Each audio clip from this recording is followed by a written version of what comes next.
Hello and welcome to What Goes Up, a weekly markets podcast. My name is Mike Regan. I'm a senior editor at Bloomberg. My colleague Vildana Hajric is off on yet another fabulous vacation. I'm sure we'll hear all about it next week. But this week on the show, well, for years, shorting bonds was a terrible trade. So bad that one researcher has referred to it as a trade that looked like it would work only when pigs fly. Well, look out above, because anyone who had the conviction to bet against the bull market in bonds has had a great year this year. I suppose we should have asked the hog farmer we had on last week for his take on the flying pigs, but we've got the perfect guest this week to talk about shorting bonds and whether it's not too late to get in on that trade. Her name is Kathryn Kaminski. She is the chief research strategist and portfolio manager at AlphaSimplex Group. Katie, welcome to the show. Hi, Mike. Thanks for having me. Why don't we start, Katie, just for those who aren't very familiar with AlphaSimplex, why don't you talk a little bit about the firm, sort of what its strategies are? And I know that notion of adaptive markets hypothesis is very important. If you could talk a little bit about that, just to give us sort of the background of where you're coming from. Yes, AlphaSimplex is a quantitative investment manager who focuses on systematic trading strategies. In particular, we apply rules-based and quantitative-based approaches to trade in the markets. So in particular, we follow the futures markets, and we have been one of our largest strategies is managed futures, which is a trend following strategy using a purely systematic process. So of course, trend following is an exciting strategy because it's easy to explain, but is a little complex to implement. So we buy things when they're going up and we sell things when they're going down, and we do it in a way that's very systematic. And so when it comes to thinking about the adaptive markets hypothesis, and the idea is that you want to build systems and processes that adapt with markets as they change to find opportunities. And so what that means is that our models are looking at what's working now, not sort of sticking to sort of theory or what makes sense because of some narrative. And that's particularly important now. If you look at a year like this year, I mean, really a lot of things that have worked in the past aren't working. And so being able to adapt to that is really important. Yeah, absolutely. And I know the managed futures mutual funds having a tremendous year. It's up like 38% or something like that. Is that mainly due to having the right call on bonds, or are there other explanations behind it too? What was the secret sauce this year for having such a good year? So I wish I could say it was one thing. It's been multiple. One of the best trades this year has been shorting bonds. Another great trade has been being long energies, especially in the first part of the year. And more recently, we've also seen tremendous opportunities in currency markets, as you've seen the US dollar really sort of skyrocket in its strength relative to other currencies. So what that kind of shows you, it's not really sort of a one-trick pony. It's not one asset class. It's really about adjusting to this current macro environment and using the information that we're seeing in market moves to adjust to positioning, which in many historical contexts seems complicated, but actually in this environment makes a lot of sense, especially from a macro view. Absolutely. Well, I feel like if you had asked a discretionary macro fund manager, in what world would you be long both the dollar and oil? I think their head would have exploded. But I guess that kind of gets to the whole notion of adapting with the markets. Yeah, exactly. And I think you brought up the bonds, and let's talk about that because that's fun. Yep. Before, and we actually wrote a paper on shorting bonds recently because it is so sort of out of the scope of most investors that I talk to. If I ask a group of people, how many of you think that rates are going to go up? They'll all raise their hands. But if you ask them, how many of you are willing to short bonds or have shorted bonds? Nobody does. And that kind of highlights the fact that most of us are used to this idea that we only go long bonds, that bonds always help us. They're sort of like our tried and true safety trade.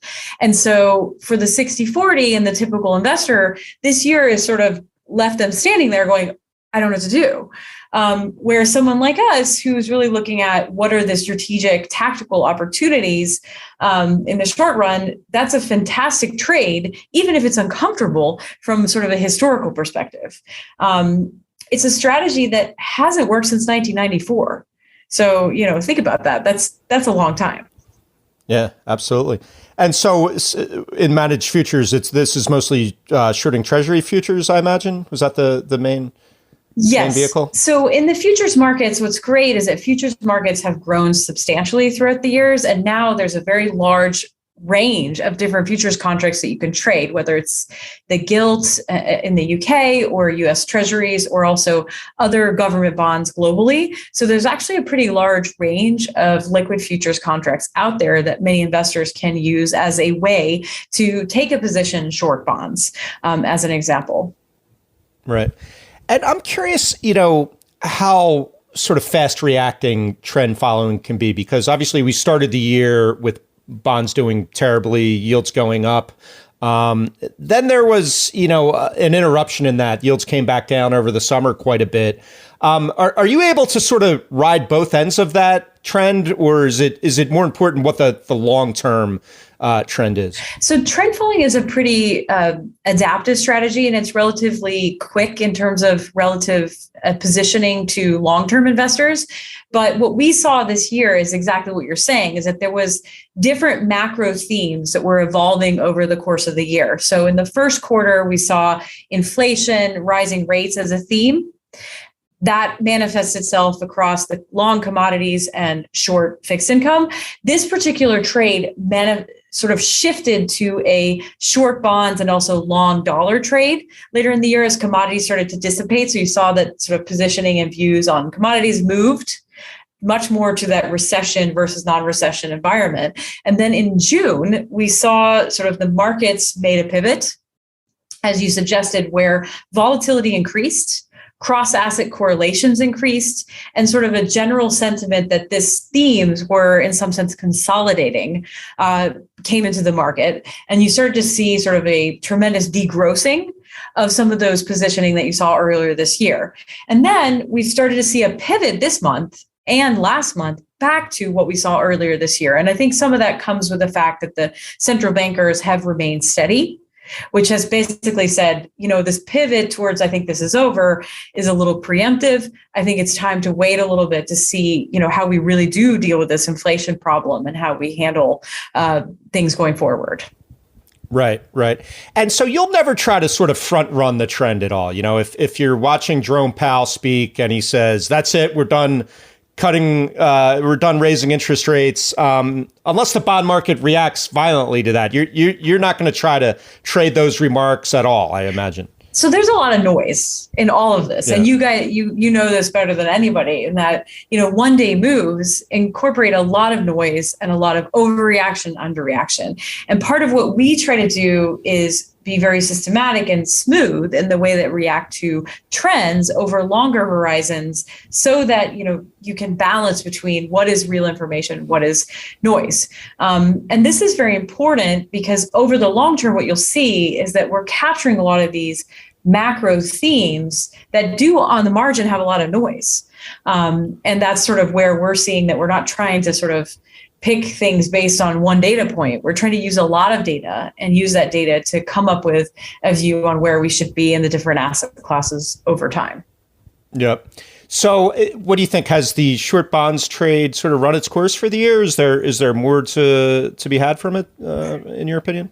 Yes, I do. I think the short bond trade has more legs to run, particularly with the commentary that we saw recently with the Fed in the recent period where they've really kind of hold steady. The reason is a lot of the core problems that have driven to the point where we are now have yet to be completely solved. And I think we're going to have to see inflation actually dissipate, and we're going to have to see that we're in a situation where things are much more stable before we can actually call this over. And so in that sense, I think we could be in a rising rate environment for some period of time. And what we've seen using more longer term studies is that we're going to be a lot more short in fixed income if we are in a truly secular rising rate environment than we've been in the last 40 years. And that's something to kind of think about from an investor's perspective, in that, how do you think about your bond exposure if we have a prolonged rising rate market for bonds?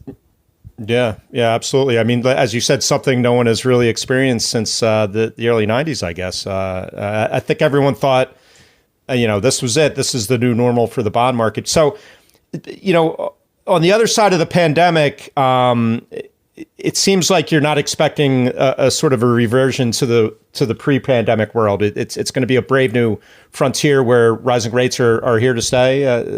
Is that your main thing?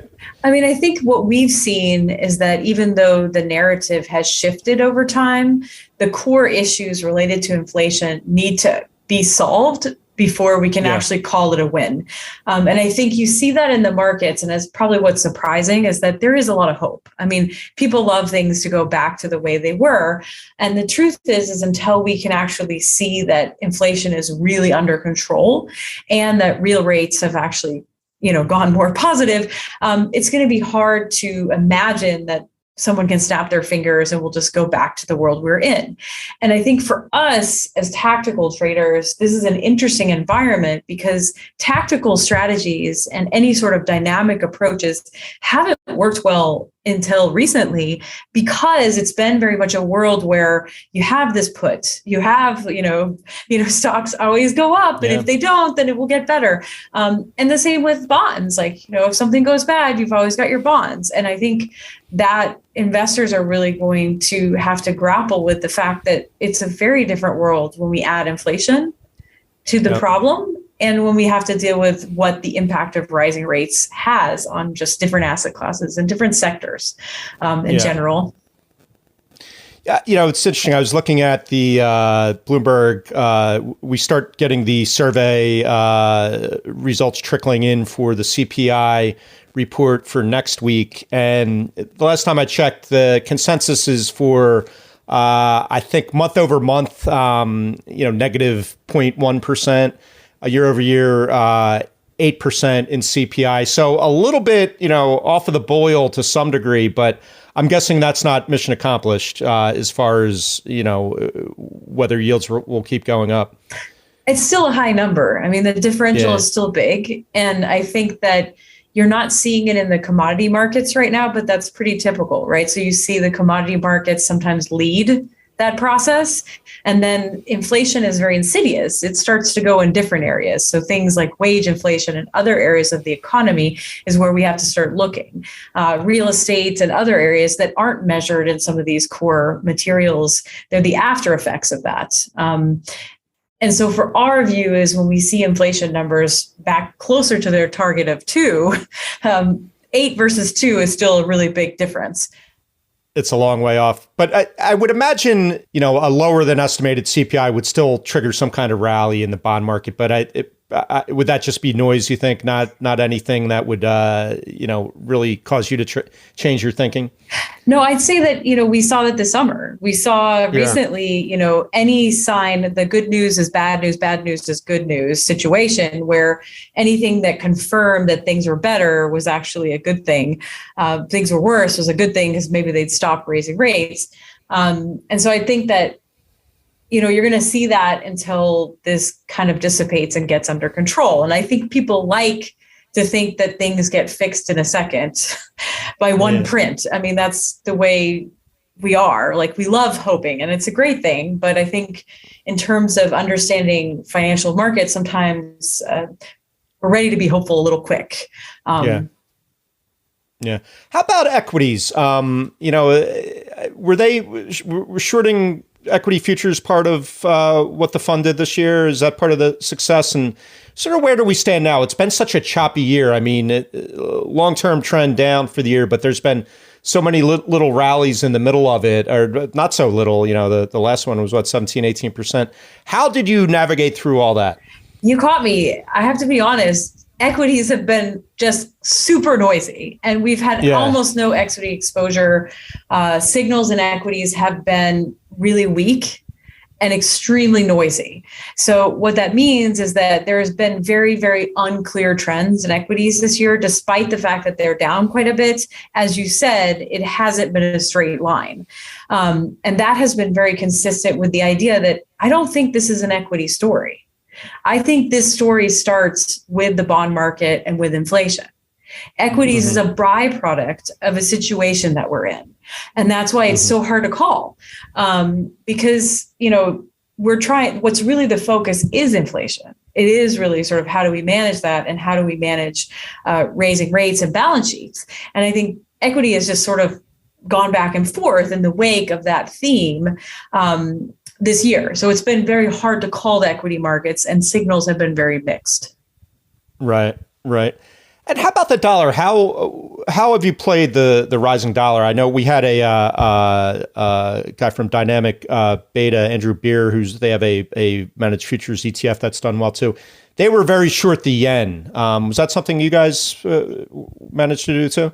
So that has been the biggest surprise to me this year, because I tend to be pessimistic on currencies, because currencies tend to rebound, be somewhat range bound. And as you know, I mean, the dollar has not hit parity with the euro in a long time. And so I think the biggest surprise has been that the dollar strength, and we've seen that across the board, particularly against the yen, but also against the euro and also against other core developed currencies, just has been really, really clear. And this makes a lot of sense ex post, in the sense that the dollar is much better positioned than other regions based on the fight for inflation and sort of how the central bank response has been. And so I think that is really coming out in those trends, and that you've seen that the dollar has come ahead as the winner in this environment, just as a relative positioning point as opposed to other things. I mean, also adding into the fact that there's just less energy dependence concerns. There are some, but they're not as severe as, say, Europe. So all of these things added up has really put the dollar in the win for this year. And you expect that to continue? I mean, it seems like, as long as Europe is struggling to keep the lights on and China is, locking down cities again today, I saw, is that dollar strength just inevitable until these issues are cleared up? It seems to be the case, and signals in the dollar versus other currencies have remained strong and steady, despite, as I said, I tend to be skeptical in the dollar, just because currencies tend to be a little bit more complicated and more range bound. But it is really looking right now, going into the winter season, and with the news out of China, that the dollar is still very much holding its own, despite the fact that it's really come quite a long ways this year already. Yeah.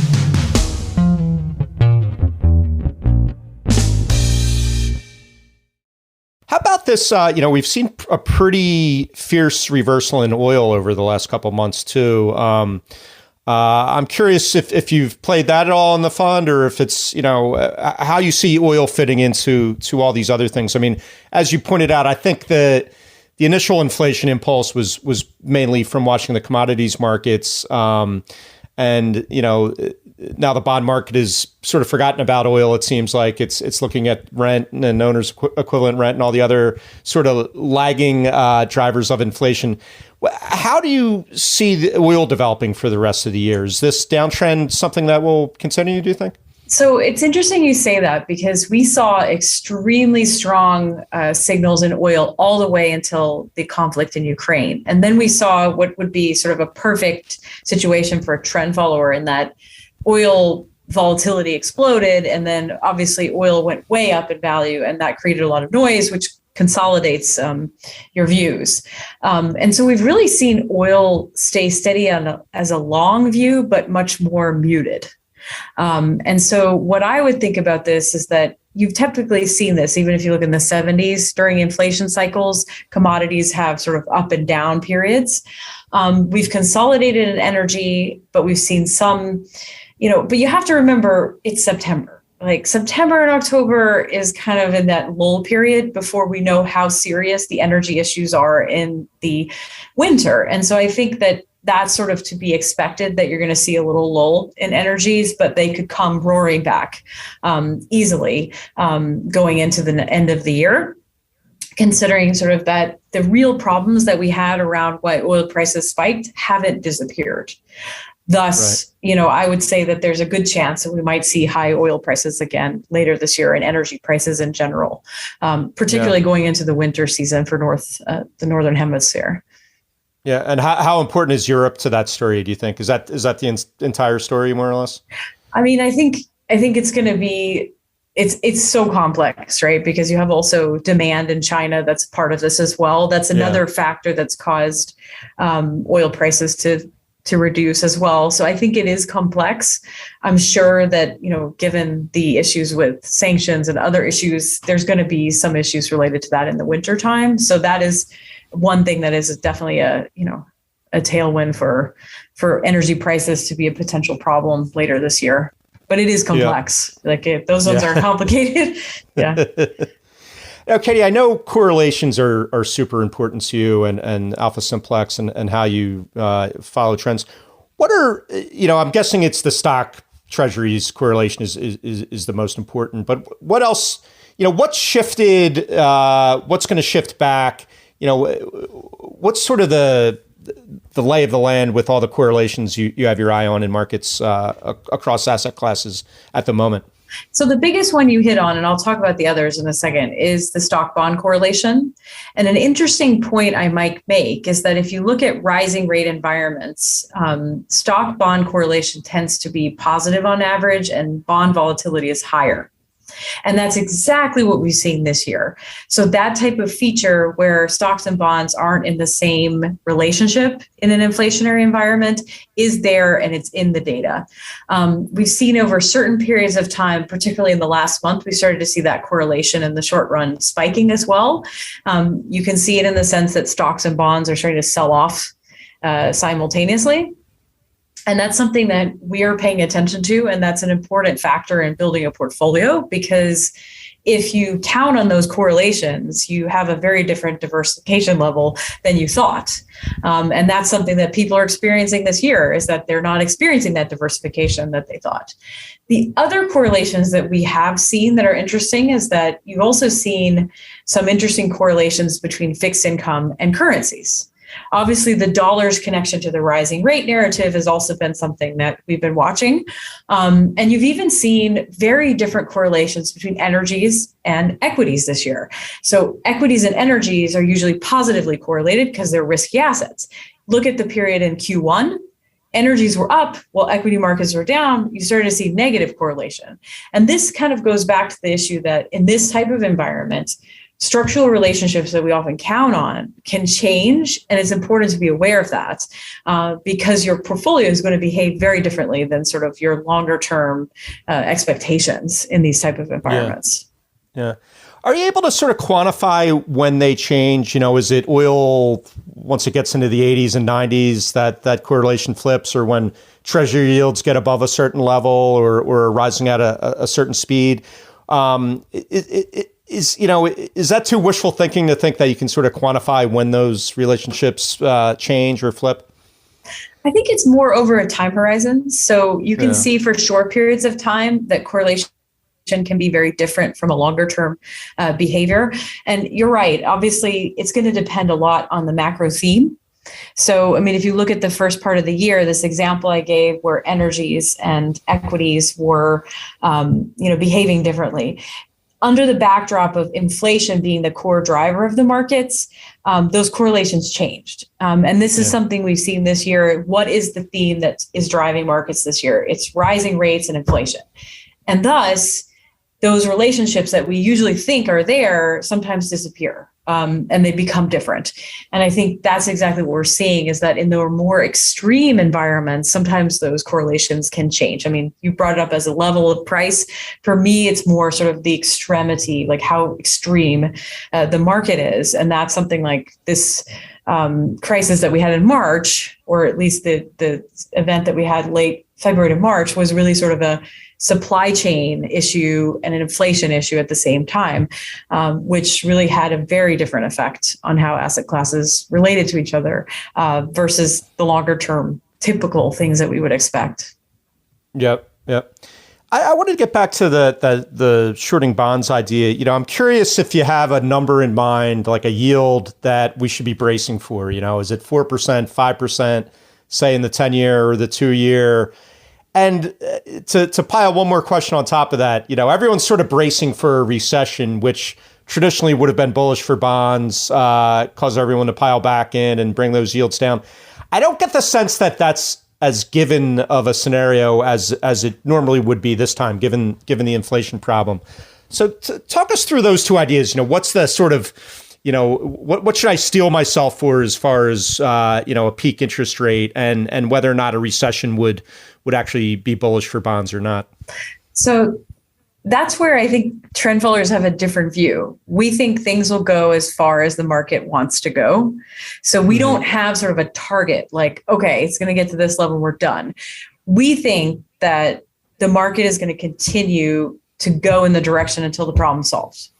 And so the best way to think about that, and that's why I focus a lot on the differential between the inflation rate and interest rates, because that differential gives you an idea of how far they have to go to cross. And then that gives you some sense of like at what point the market might sort of say like, okay, this is over. And so I think that's more the way I'm seeing it, is that we're going to see those rates go up until we see that number go down. And the scary part is if the inflation number doesn't go down fast enough and the rates keep going up to try and catch it.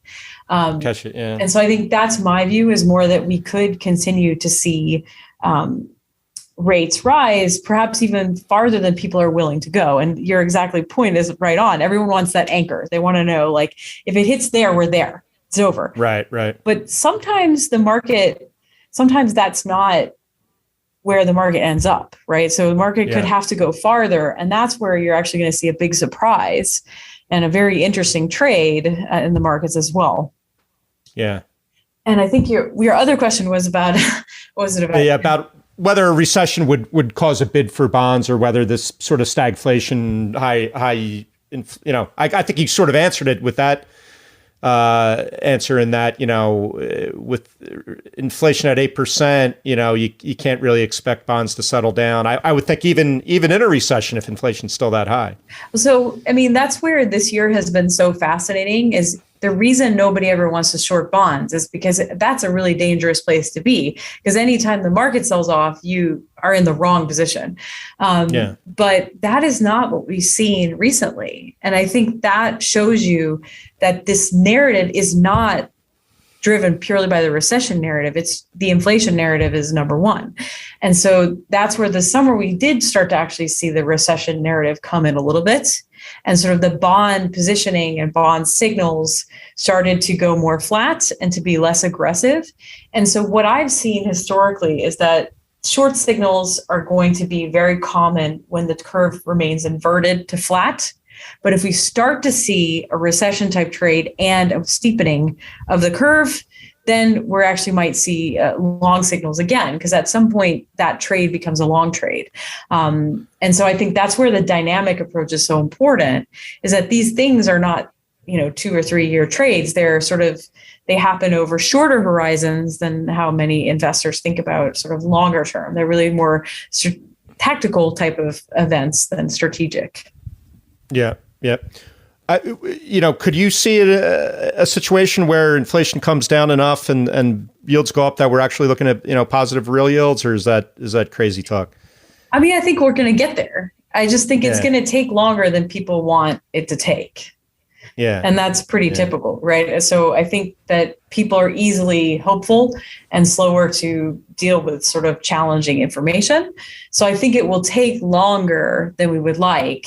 And thus, I think the trade will be around for a little bit longer, unless we overshoot, and then we might end up in some cycles as well, which is, kind of why I say that it could take a while, because it's not something that's easily solvable in, 1 month print. Yeah, not a straight line either, I guess. And okay, I also wanted to ask you just about, it's not only the drop in bonds this year that I think has been pretty alarming to a lot of people. It's the volatility. You'll see yields moving 10, 15 basis points, usually on the upside. Maybe, it's not as much on the downside when bonds are rallying. Does that sort of volatility in rates affect your strategy at all? Or is that, have you looking at your chops to, that's the type of thing you like to see? I mean, for us, this is just a relative volatility positioning. I mean, if you look at how much vol stocks have and how much vol for, let's talk about energies have, it's really for us just a relative sizing question. If bonds are more volatile, you take smaller positions. So on our side, it's really something you have to measure and you have to account for, but it's something that we're set up to do. And it's something that, like I said before, we talked a little bit about asset class correlations and patterns, during rising rate environments, bonds have exhibited higher volatility. And that's exactly what we're seeing now. So for those of us who are much more on the quant side, this is not at all surprising. I think it is a new experience for investors who are used to thinking about bonds as being low vol. So I think for us, it's more, that's just a function of the environment as opposed to sort of something has changed or wrong. It's just the way that things are going to be. When rates rise, it's disruptive to assets that you own that have duration exposure. Period. So it's not sort of, there's been a lot of talk about, well, there's seems to be some sort of liquidity issue in the bond market, especially, after the Dodd-Frank reforms and all that, with banks, committing less of their balance sheet to market making in bonds. But it doesn't sound like necessarily you think, at least that's not the main driver. It's more just when rates rise, rates get more volatile, I guess is the bottom line. I mean, if you think about it this way, most risk assets have more volatility on the downside. We just didn't know that bonds had downside. So, I mean, that's a funny way to put it, is that, risk assets have more vol on the downside. Bonds just haven't had downside. So now they're having downside, and someone says something's wrong, it must be liquidity. And that's where I say, I don't think so. I think it's just the fact that, when rates rise, it's bad for cash flows that have duration exposure, period. And that has more volatility because it's a downside volatility. Yeah, that makes sense. It's the old take the stairs up and the elevator down, I guess, type of situation. We thought that was only for equity markets. Maybe the same for treasuries. If I had to boil it down to a cliche, which I sort of have to do as a journalist, I guess, to some degree.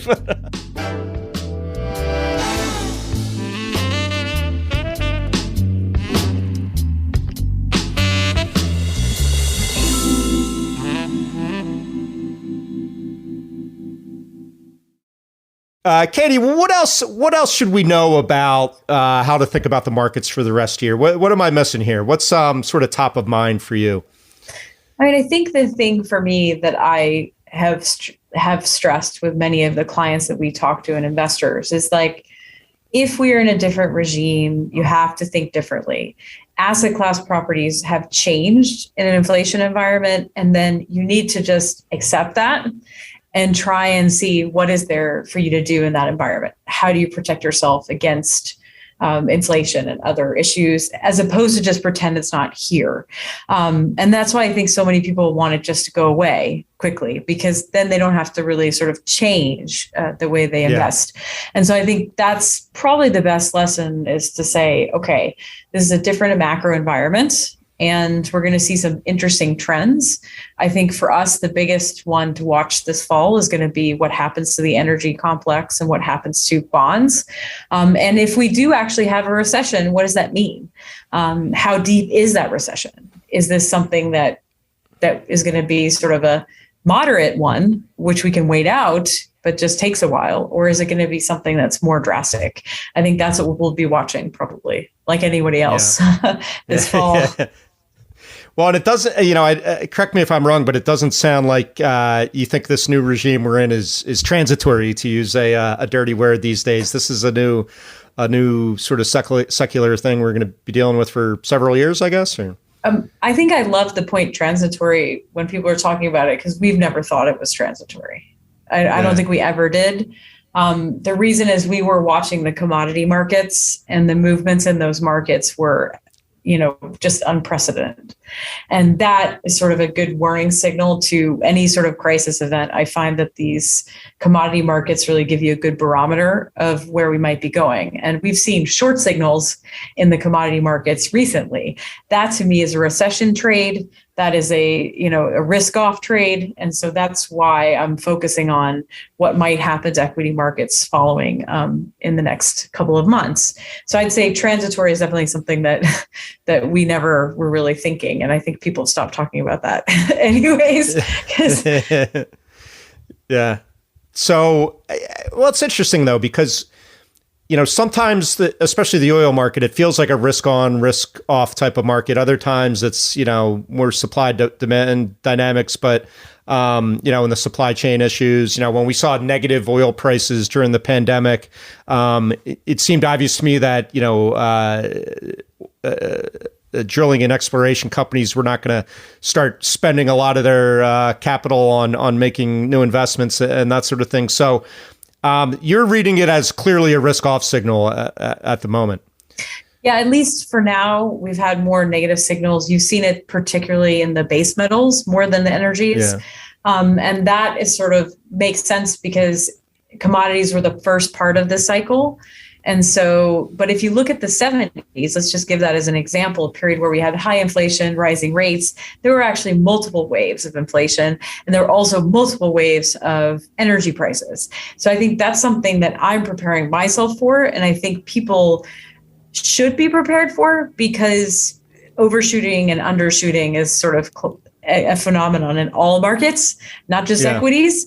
And so I think that's something that we haven't really talked about for a long time, but we could easily have some cycles or super cycles coming in the commodity sector, just as a function of demand destruction and supply chain disruption going back and forth.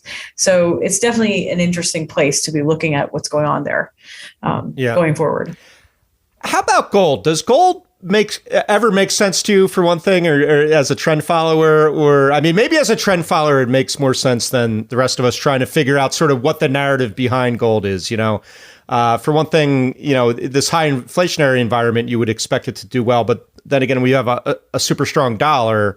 So is it a matter of those two just canceling each other out, do you think? Yeah, it's been interesting because the precious metal complex in particular has been not that reactive to the inflation narrative, which makes sense in some sense that they're kind of in a fixed supply and less affected by sort of weather and sort of supply chains and things like this.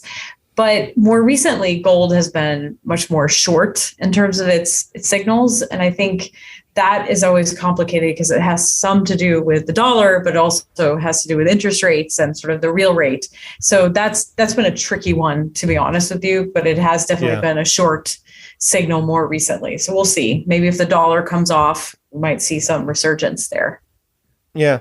And what are some of the signals you actually react to? Is it, things like moving averages? Is it, month over month or trailing 30-day type of moves, all the above? What are some of the sort of most important signals for you as a trend follower? So we use a wide range of different methods to measure where markets are moving.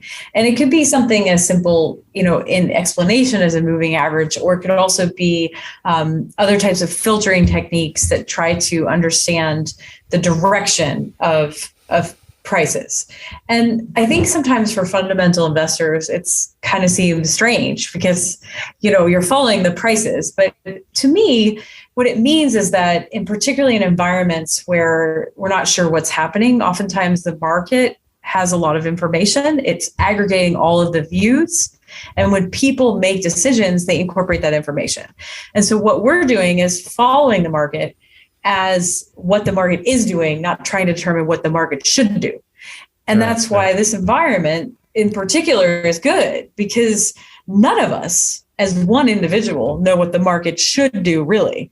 Or even if we think we do, it's a tall order to think that any one of us is going to be able to determine that. And so I think our strategies really complement more fundamental approaches, because it's those moments where it's really difficult that it's actually good to try and follow where the prevailing trends are. As opposed to sort of saying, well, rates should be 4.5%. Well, even if I think they should, that doesn't mean that they're going to. And I think that's kind of how I think about it. Well, and it's been the type of year where I think fundamental investors have been pulling their hair out trying to, reconcile all these issues. Whereas, you're like, I'm going to ride the bus this direction until it turns around, and then I'm going to ride it the other way. And, I'm not going to ask too many questions about who's driving the bus. I'm just hopping on. I mean, it's kind of as simple as that in a way. Yeah. And it works really, really well when it's really difficult. And that sort of makes sense. The 2008 environment, March this year. And it's nice because we have a plan, we have a process. We follow the plan. We follow the process. And the only times that are hard for us is when nothing's really happening, or if there's sort of V-shaped, recoveries or things like that, which is sort of just shocks to the market. Those are harder for us because it's hard to figure out how to handle that with data. But big secular macro themes that nobody likes are good. So yeah. Well, it's congratulations on a heck of a year for the managed futures fund. I mean, I'm assuming it's the best year. I haven't looked it up, but it must be the best year in the fund's history. And people beating a path to your door, your phone ringing off the hook, or? Well, I think it's nice because people are trying to find solutions in a hard environment, and they're realizing that they need to be a little bit more tactical and a little bit more dynamic. And so they're asking us questions, trying to understand, like, what do we do if this keeps going and it changes? And so I'd say that it's been one of the better years for managed futures in a while, but managed futures also has done well in other very disruptive environments like 2008 and also 2014 when we had some major energy events. I mean, it wasn't an equity event, but it was definitely an energy situation. So this type of disruptive and macro change, I've been waiting for the bond bear market for like a decade. So it's been very interesting this year to watch that actually happen. I guess your nightmare is just quiet, range-bound markets, everything trading sideways. That it's big years like this, regardless of the direction or what you dream about, I guess. Yeah, we do well when things are uncomfortable. So if things are comfortable, that's actually not good. So it's really sort of environments where there's nothing really happening and sort of things are very sort of range-bound and there's no directional volatility. Yeah, that's not a great environment because you're looking for trends and there aren't any.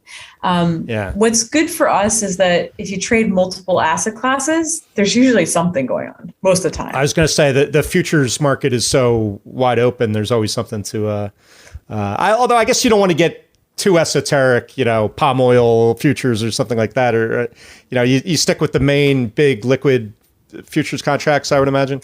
Yes. Because liquidity is an important part about being dynamic. If you're going to trade a wide range of different asset classes at a fast, at sort of a regular basis, it's important to have that liquidity. 2008 was a perfect example of that. And even, as you look at COVID, futures markets were functioning very well. The liquidity is there versus cash markets where, you're sometimes OTC or doing more complex things. So I think futures markets is a great way to get risk exposure to different asset classes, either long or short, over time. And what we've seen in the last 3 years, sometimes it's good to be short energy, as you pointed out. Sometimes it's good to be long. Sometimes it's good to be long bonds. Sometimes it's good to be short. And that's going to vary depending on what's the prevailing market themes are. Fascinating stuff. Kathryn Kaminski, she's the chief research strategist and a portfolio manager at AlphaSimplex Group. But Katie, I can't let you go until I hear the craziest thing you saw in markets this week. Hopefully it's something good. I have high hopes for you. Oh, that's a hard one. I think the craziest thing we've seen and we continue to see is just how incredibly weak the yen is versus the dollar. And we keep getting questions like, at what point are they going to do something? And I don't know. That to me is, I think, the craziest is that how far can that go? I think that's probably the craziest thing you've seen out there. So I wish I had something more crazy than that. No, that's good. I think that's been one of the most important stories of the year. And talk about a market where people had grown complacent in the thinking, nothing's ever going to change. And, well, maybe it hasn't as much as they'd like, but it's been, in general, it's been fascinating to see. I work with a lot of former FX traders who, those markets had gotten so boring for so long that this is, to see them come back to life in this way is amazing. Well, and I also think the dollar going below parity and beating out the euro, that's another crazy thing. I did not expect that. I think earlier this summer, like I told you, I thought that was going to revert, and because it always does, but it didn't. And that just shows you like the trend sometimes goes longer than you think. And that's usually what surprises me is when it goes farther than I would expect. Yep, absolutely. Well, my crazy thing is in honor of you and your short bond trade. Earlier in the year when fixed income was really starting to look shaky, I remember having a discussion with someone at work about, someone had said, predicted a bear market in bonds. And we were all like, well, what does that mean? In stocks, it's a 20% drop. You can argue about intraday versus closing, but in general, everyone agrees 20%, you're in a bear market. No, I don't think anyone ever really thought we'd see a 20% drop in bonds. But we had the headline just a few days ago, the Bloomberg aggregate index down 20% from its peak. Which to me is kind of mind blowing in a way. I think like if you were to, remove yourself from this situation and I were to tell you, Katie, what's the world look like when the Bloomberg Ag Index is down 20%? I almost think it'd be a scarier scenario than we're in. I'd expect a lot of bankruptcies on the corporate side and a lot of governments just, reeling, for a 20% drop in global bonds. I don't know. It seems like it could have been worse. I feel like we could be dealing with an uglier environment than we are. Well, I think the challenge with bonds is bonds hurt from rates going up for what you already own, but it's actually a positive thing in some sense for having positive yield. So it is a little complicated with bonds versus stocks, right? I mean, I guess you could say the same thing for equities. When equities are down, that means they're cheaper, right? Yeah. I would say that to me, it's not at all surprising if you look at historical trends in bonds. We've been in a very, very artificial, very, very long, sustained bull market for bonds. And maybe the bull market and bear markets are much, much longer than what we experience in equities. And so for those of us in the industry, 40 years is a long time to wait for something. But if you do look at historical data, you actually will see that there are a lot of periods. I think I'll give you a stat on this. During a falling rate environment, we're probably going to see short signals only 20-something% of the time. And in a rising rate environment, we historically, especially the 70s, you see it 60% of the time. So this type of environment, even though higher rates is good for future investments, but what it hurts is it hurts the investments you have now. And I think that's where, to me, it's not at all surprising from sort of an empirical perspective that we could have an environment like that. I guess most of us don't remember an environment like the 70s where interest rates went that high. But they could. I mean, it doesn't look like it now, but, like I said, it always goes farther than you think. Yeah.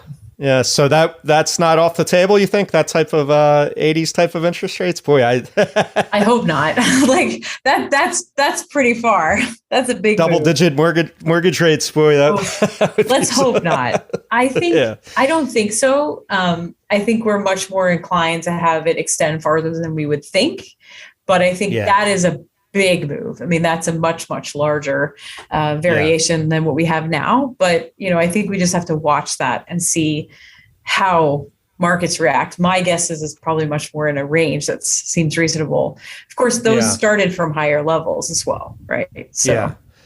Yeah, especially if, we're really talking about when and if the Fed ever pivots, if the unemployment rate starts going up and that, employment mandate is back on center stage, I guess, it's hard to imagine them letting it get that out of control, but who knows? We'll have to get you back when and if. Update, next steps. Kathryn Kaminski of AlphaSimplex Group, such a pleasure to catch up with you. Congratulations on a great year. Thanks for having me, Mike.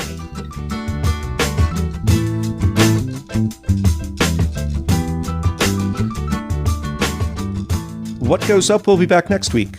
Until then, you can find us on the Bloomberg terminal, website, and app, or wherever you get your podcasts. We'd love it if you took the time to rate and review the show on Apple Podcasts so more listeners can find us. And you can find us on Twitter. Follow me at Regan Anonymous. Vildana Hajric is at Vildana Hajric. You can also follow Bloomberg Podcasts at Podcasts. What Goes Up is produced by Stacey Wong. Thanks for listening. See you next time.